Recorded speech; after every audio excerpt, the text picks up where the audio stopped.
Bonjour, je suis très heureux de vous retrouver pour une nouvelle vidéo de notre série sur le stress, comment le combattre pour retrouver toute son énergie. Aujourd'hui, je vais vous parler d'un phénomène qui porte de nombreux noms. Le petit vélo qui tourne sans cesse, la petite voix dans notre tête, on se fait des films, on pense en boucle, on se prend la tête, on ressasse. Je parle bien sûr des ruminations, ces pensées qui se focalisent sur des éléments négatifs et qui nous pourrissent la vie. On est nombreux à chercher le bouton qui permet de stopper cet inconfort mental, cette avalanche ininterrompue d'images et de mots furieux, mais on le trouve rarement. On croit habituellement que les pensées négatives n'ont aucun effet sur notre corps, sur notre personnalité et sur notre vie, qu'elles ne sont qu'un inconfort mental qui produit un moment de mauvaise qualité.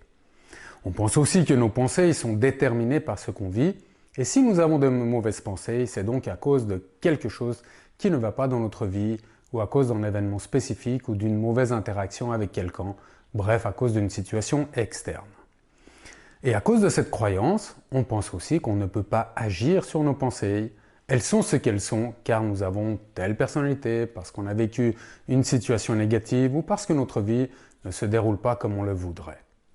À cause de cette façon de considérer nos contenus mentaux, nous croyons que pour avoir plus de pensées positives, nous devons changer notre vie ou du moins certains éléments de notre vie. Nous nous disons « quand j'aurai changé d'employeur, tout ira mieux » ou « quand j'aurai trouvé l'amour, je pourrai enfin avoir des pensées positives » ou que sais-je. Je suis obligé de vous informer que toutes ces croyances sont fausses. Premièrement, penser n'est pas quelque chose d'immatériel.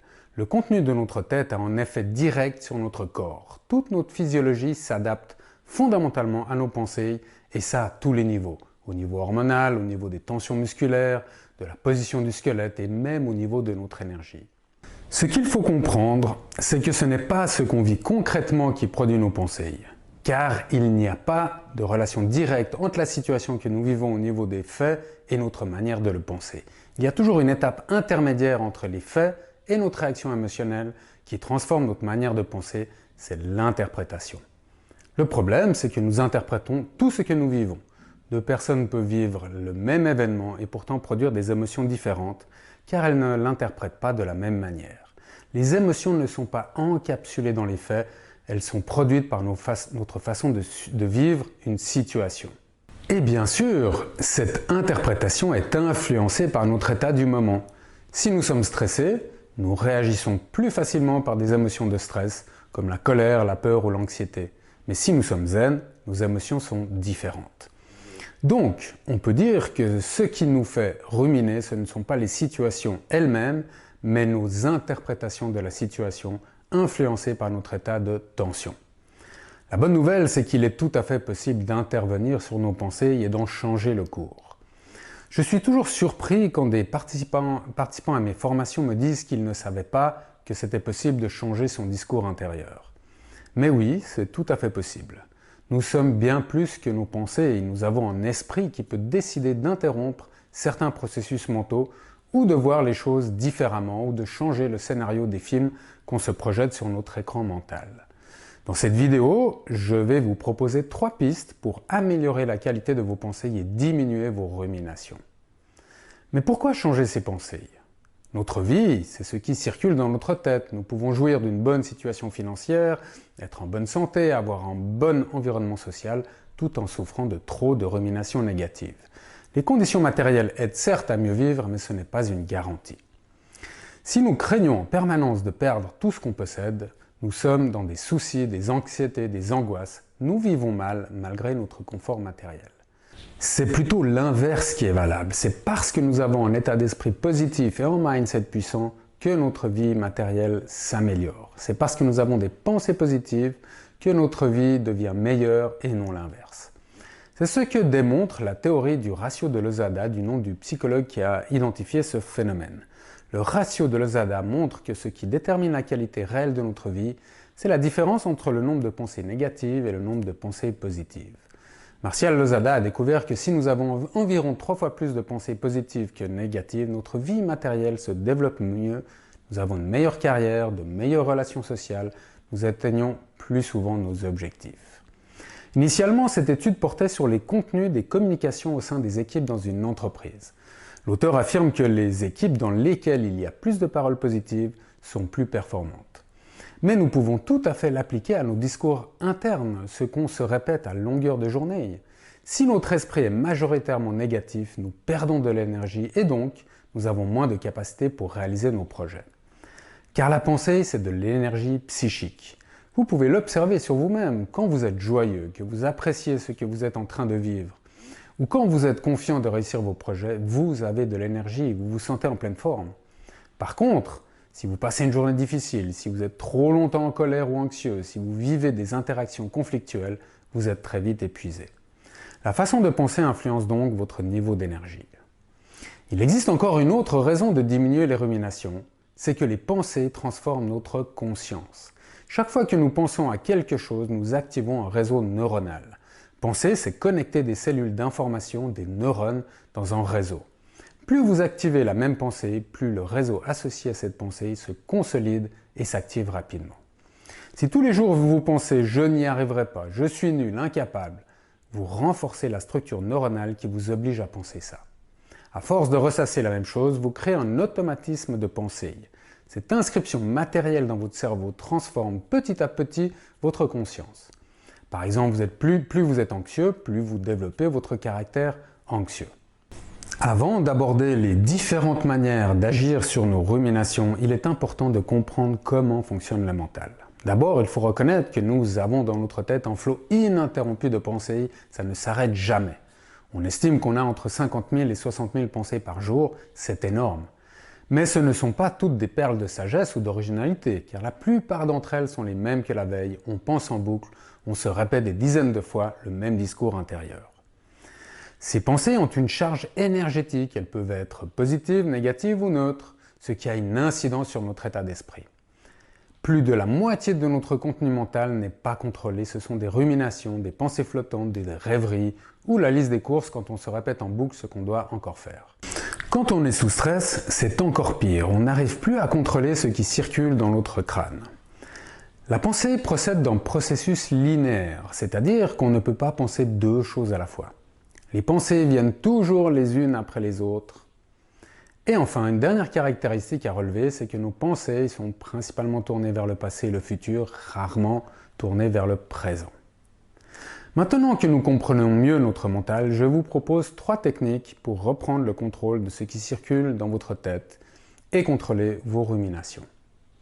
Tout d'abord, il est important de préciser l'objectif que l'on recherche quand on veut retrouver la paix de l'esprit. Très souvent, quand on parle de pensée positive, on le comprend comme la nécessité d'être toujours positif, de toujours voir le côté positif des choses, même si elles sont problématiques. C'est la quête du tout positif, qui en soi n'est pas si mal, mais qui se confronte trop souvent à la réalité. Quelquefois, quand on vit quelque chose de difficile, on n'a pas envie de s'obliger à voir le côté positif. Je vous propose de changer votre objectif en vous focalisant sur la diminution des pensées négatives. Ça aura le même effet sur votre esprit. Si on accepte la théorie du ratio de Lozada, tout est dans la proportion entre charge négative et charge positive. Imaginez une balance. Si vous cherchez à équilibrer les deux plateaux de la balance, vous pouvez soit rajouter du poids d'un côté, soit enlever du poids de l'autre. Ça aura le même effet au final. C'est pareil pour votre esprit. Vous pouvez soit augmenter le positif, soit diminuer le négatif. Il est plus facile de se concentrer sur la diminution des pensées négatives, car elles sont désagréables et diminuent la qualité de ce qu'on vit. Et en plus, c'est plus facile. Trouver le côté positif d'une situation qui nous fait souffrir demande un certain effort intellectuel. On doit revoir la situation sous un autre angle, tandis que stopper une rumination, ça se fait facilement. Alors voici comment. La première chose à faire, c'est d'observer à quoi vous pensez. Habituellement, on ne sait pas à quoi on pense, on est dans nos pensées. Si vous revenez régulièrement durant vos journées sur le contenu de votre mental, vous serez de plus en plus conscient de ce qui traverse votre esprit. Par la répétition de ce petit acte mental très simple, vous créez une sorte d'automatisme de pensée, vous devenez de plus en plus conscient des films que vous regardez sur votre écran mental. C'est ce qu'on appelle la métaconnexion et c'est une capacité essentielle pour la performance. C'est selon moi la capacité à absolument développer. Vous avez plus de 50 000 pensées par jour, vous pouvez bien en dépenser quelques dizaines pour vous observer. On dit « observer, c'est déjà contrôler ». Si vous vous dites « tiens, je rumine encore cette histoire », vous prenez conscience que vous ruminez, donc vous prenez de la distance sur la situation, ce qui diminue la charge émotionnelle de la pensée. La deuxième chose à faire, c'est d'identifier la charge émotionnelle de la pensée. Si vous observez que vos ruminations sont en déversoir de colère, d'anxiété, de soucis, de mauvais souvenirs, de frustration, de rumination, c'est le moment de prendre la décision d'interrompre ce flux inconfortable. Ces pensées qui tournent dans votre tête sont totalement inutiles et vous épuisent. Il est donc essentiel de les stopper pour sortir de ce cercle vicieux de la rumination. Vous avez différents moyens de le faire. Vous pouvez par exemple visualiser un panneau stop pour intimer l'ordre à votre cerveau de s'arrêter. Vous pouvez aussi visualiser un paysage apaisant, c'est tout à fait possible de le faire les yeux ouverts en marchant dans la rue.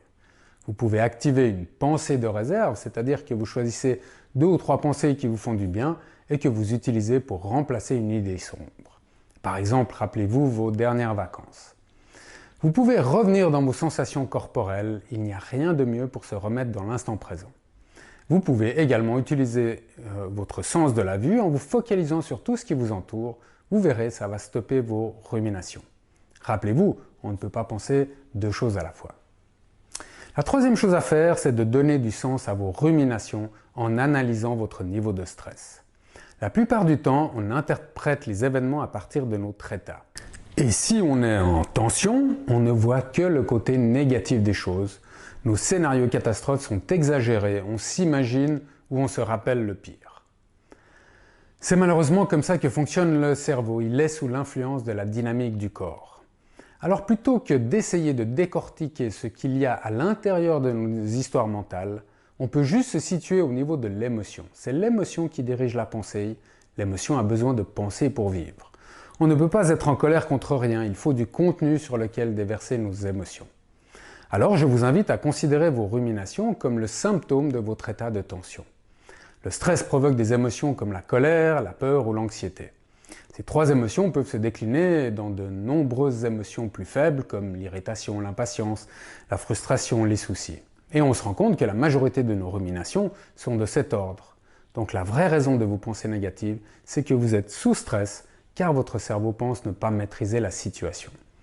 Vous pouvez donc laisser de côté l'histoire que vous vous racontez pour vous concentrer sur un retour à l'équilibre par la gestion du stress. Pour vous aider à vous libérer du stress, ce qui va diminuer vos ruminations, vous trouvez de nombreuses vidéos sur la chaîne du Mind Center.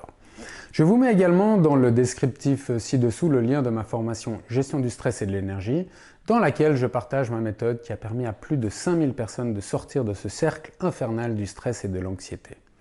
Les ruminations sont un vaste sujet que je ne peux évidemment pas résumer en 15 minutes, mais si vous êtes touché par ce phénomène parfois très difficile à vivre, vous pourrez trouver plein d'autres informations et solutions dans mon livre « Je rumine moins, c'est parti » paru aux éditions Jouvence. Vous pouvez le trouver sur toutes les plateformes en ligne et je vous mets également le lien ci-dessous. Vous avez donc différents moyens de diminuer vos ruminations et vos anxiétés. C'est très simple de stopper les ruminations, même si ce n'est pas si facile, car ça demande une certaine attention à soi et de la répétition. C'est normal, tout changement de comportement passe par la répétition et la façon de penser est un comportement mental. Il est donc important de le voir comme un processus et de ne pas attendre que tout change dans votre tête du jour au lendemain. Mais les progrès vont venir, vous pouvez me faire confiance. Et n'oubliez pas, chaque fois que vous interrompez une pensée négative, vous laissez de la place pour autre chose, une pensée neutre ou, pourquoi pas, une pensée positive. Quand vous êtes familier avec ce petit exercice, vous obtenez un autre bénéfice encore plus grand. Vous n'avez plus peur de vos pensées, vous ne craignez plus de subir un flot ininterrompu d'images et de mots chaotiques et furieux. Quand on a l'expérience de la gestion de nos ruminations, on sait qu'on peut les diminuer au point qu'elles ne sont plus synonymes de souffrance captive. Vous savez maintenant que vous avez un fabuleux pouvoir, celui qui permet de changer votre manière de penser. Mais ce pouvoir n'est rien si vous ne pratiquez pas. Alors, essayez! Je vous remercie d'avoir pris le temps de suivre cette vidéo et j'espère que ces conseils vous aideront à moins ruminer pour retrouver la paix mentale. Si vous pensez que ça peut aider un de vos proches ou quelqu'un de votre entourage, n'hésitez pas à partager cette vidéo ou à la liker afin que d'autres profitent de ces connaissances. Si vous désirez être informé des prochaines vidéos, abonnez-vous à la chaîne du Mind Center. Nous nous engageons à vous donner des conseils très régulièrement. J'espère vous retrouver dans les prochaines vidéos de cette série sur le stress et l'énergie. D'ici là, je vous souhaite plein d'énergie et de sérénité. bientôt.